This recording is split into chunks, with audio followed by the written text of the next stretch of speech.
أصبحت تركستان الشرقية المعروفة باسم شينجيانغ ذاتية الحكم لقومية الإيغور في السنوات الأخيرة سلة غذاء الصين، وتعمل الصين على الاستفادة من كل ثروات البلاد، بحيث قامت بإنشاء منشآت لاستيراد وتصدير المنتجات الغذائية والزراعية، وأصبحت مركزا غذائيا إقليميا.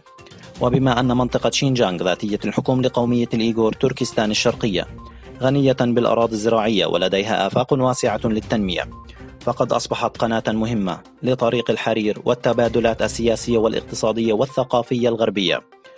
مع الثروة الوفيرة والموقع الجغرافي الاستراتيجي، فقد أصبحت دعامة للاقتصاد الصيني، ولهذا فإن الحكومة الشيوعية الصينية تتجاهل الرأي العام العالمي وتبذل قصارى جهدها للقمع والاضطهاد والقضاء على الإيغور، السكان الذين يمتلكون هذه الأرض.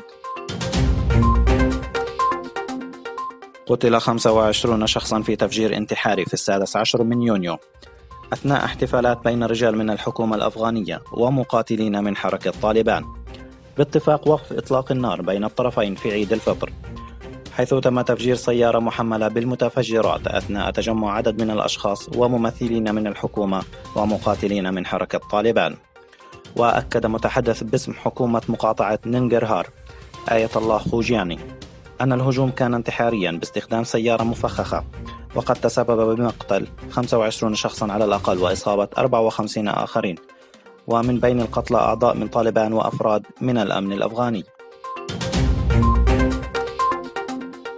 تم افتتاح المركز الإسلامي للثقافة في أوزباكستان، بحيث شارك رئيس أوزباكستان شوكت ميرديايف ورئيس السلطة الدينية عثمان خان. وسيعمل المركز على تدريس التاريخ الغني للحضارة الإسلامية والهندسة المعمارية والعلوم والآداب والتراث الروحي والثقافي لأوزباكستان. خلال اتصالات هاتفية ناقش الرئيس التركي أردوغان والرئيس الفرنسي ماكرون العديد من القضايا الثنائية والإقليمية.